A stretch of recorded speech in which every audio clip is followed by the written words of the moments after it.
We're back with the reunion episode of season 3 Sailing Yacht. In this week's episode, we'll recap the reunion, go over our favorite moments, and say goodbye to one of our absolute favorite crews. We'll also go over crew rankings, and we'll thank a fan for a review. As always, you can email us at belowdeckpod@gmail.com to submit questions you have. Let me bring in my co-host. Now, Sean, we made it to the reunion episode of our absolute favorite rendition of Below Deck. I'm a bit bummed it's over, but I'm glad we got to sail with Daisy, Colin, and Gary one more time. Yes. I gotta say, I continue to be a little underwhelmed with the reunion structure as it's currently presented. Now, am I on an island in feeling this way? You're not, John. It doesn't really work for Below Deck. So it works for like the Housewives shows and like the friend group shows, like your Summer Houses and your Southern Charms. But with Below Deck and also with Top Chef, it doesn't really work because these are people just like doing their jobs. They're not living for the drama. So like I think inherently it's just not going to work for these shows as well. Where like on Housewives, you talk to fans of those shows, they like the reunions more than the regular episodes because more happens. I tell you, I think Bravo doesn't even tell me when the Real Housewives shows are on. Bravo just tells me when the reunions are on. Yeah. And they're like, what, like 4-parters?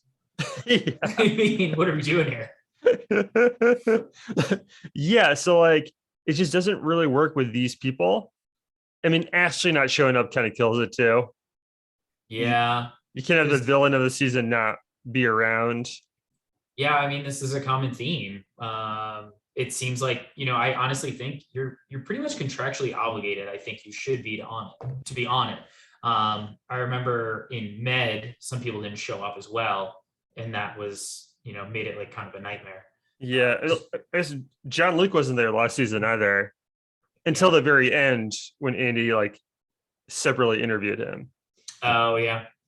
But yeah, these people aren't about the drama. And then, I mean, they're from different parts of the world. So they should either make everyone show up in person for it but you can't do that because everyone's working. Yeah. I mean, what are you going to do? Hey, can you fly halfway around the world for, an hour TV show? Yeah. Yeah. So, they're actually just working their jobs. They're not like with the Real Housewives or some of the other shows, like that's their full-time job is being on the show and that's it. Yeah. And you know what, honestly, I know Andy Cohen is pretty much Bravo at this point, but I really think he needs to kind of like change the questions he's bringing to the table because I mean, listen, are the people on the show or the people watching the show, like this isn't Summer House where I feel like there are a lot of like hookups and people hooking up with different people. And, I don't really care to listen to 5 minutes about the size of Gary's dick. Or, I remember there was this point where Andy asked, he's like, so Gary, who's the better kisser of all the ladies? Do you want to rank them? It's like, that's not a question you ask. Like, that's probably a question you ask like the other shows. I honestly feel like you don't ask Below Deck Sailing Yacht because the beauty of this show is that you are watching people living their lives, but also like working on a boat. Like this is their profession. And yeah, they get drunk, they hook up, yada, yada. But like, I feel like Andy needs to like kind of get away from these like smut, awkwardly sexually focused questions. Yeah. I thought Daisy did a better job hosting the show than Andy did. And I like Andy Cohen. I think he's brilliant, but with the Below Deck reunions, it doesn't really work. Yeah. I mean, there's some good moments tonight. There's some little nuggets in there. Yeah.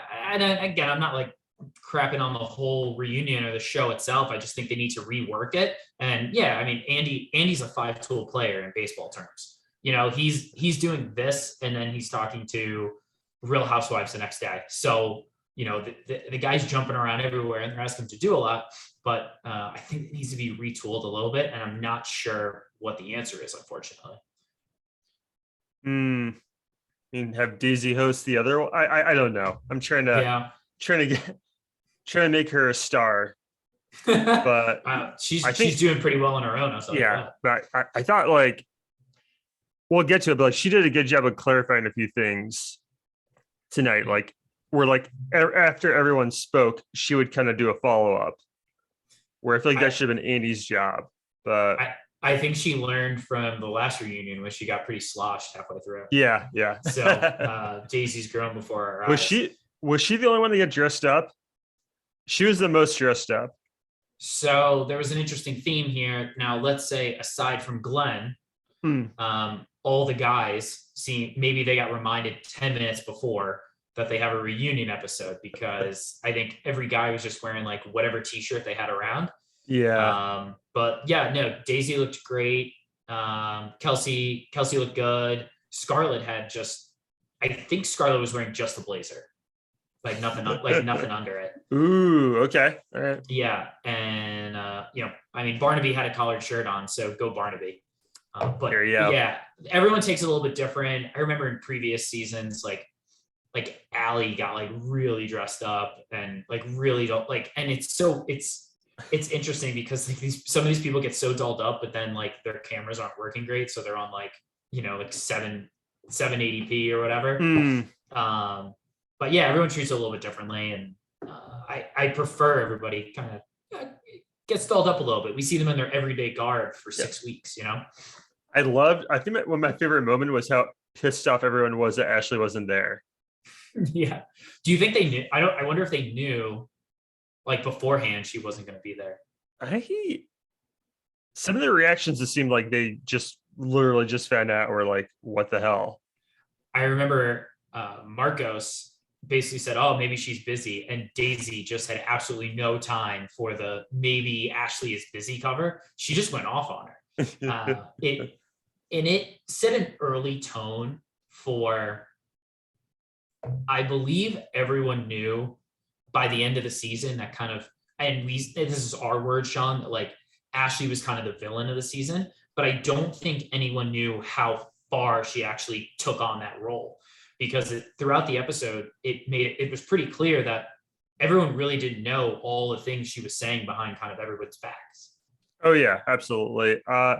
John, where should we start? There's a lot of places. It's easy to just talk about Marcos because the guy's in there for 5 minutes, and then we can just kind of be done with him, right? All right, yeah, sure.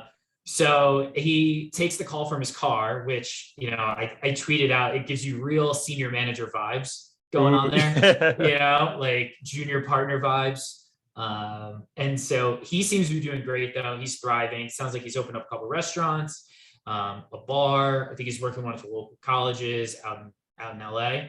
So guy's doing great. I mean, he clearly will not be back for Below Deck ever again.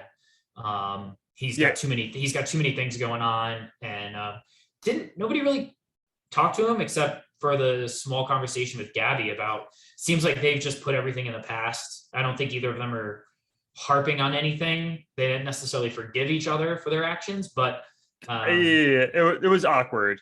Yeah, I think it's one of these, like, I'm probably never going to talk to Gabby again in my life, or I'm probably never going to talk to Marcos again. I like it. They both agreed, like, yeah, we rub each other the wrong way. I think Marcos said, like, we are friends, though. No, you're not. Like, he's just saying that to be nice. No, you're not. They're Instagram friends. I was squirming watching them on screen together. So, yeah. Yeah. There's an interesting thing. I feel like you can say you're friends with people on Facebook, but you follow people on Instagram. Right? Yeah. Are you friends on Snapchat, or do you follow on Snapchat? I've not been on Snapchat in like 6 years. I know. Me neither, dude. Yeah. Maybe they're Facebook friends. Yeah. That's what he meant. Yeah. But like, never need to see those two on screen together again. Yeah. So it's so uncomfortable. It really is. So, I think that's pretty much it for Marcos. But I will say Gabby was pretty systemic throughout the episode, considering she was only there for half a season. So let's talk about it a little bit. Andy kind of pushes her to basically say, if Ashley wasn't giving you such a hard time, could you have stayed there for the entire season? And I think Gabby kind of leans yes. She goes back and forth a little bit, but it seems like Ashley was one of the big pain points in Gabby trying to get the job done. Yeah, it's interesting. I guess I actually got in her head. And I mean, if you only have one person working under you that hates you and is trying to undermine you all the time, that would suck. I could see that. I mean, you have to get along with everyone, Yeah. or like or enjoy working with everyone. Other like I don't know. You have, Departments are small, man. yeah, it's too small of a boat. Yeah, your department's only really two other people if you count Marcos too, but Marcos and her didn't get along either. Yeah. So yeah, I don't blame her for leaving. I don't think anyone really does, but that was very honest of her, being like, yeah, no, Ashley was a big reason why I left. Yeah. And it's, again, this is going to be like a common theme of the pod, man. Just like, it's really easy to trash Ashley.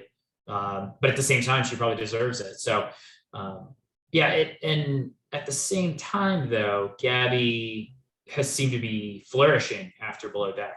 Mm. So she's dating Wes now, Below Deck alum, and seems to be doing great. So, good for her. Whatever decision she made, it seems like she made the right call. I love how you use flourishing. No, but Wes is a great guy. I am really happy for them. Yeah. Like, yeah, I didn't like that season, but like Wes was a good guy. He just, Yeah. at the time, he didn't have game, but I guess he's proven when the cameras are off, guy can move. Well, So, they met through Instagram. I think she maybe made the first and second move, yeah. but hey, that's whatever.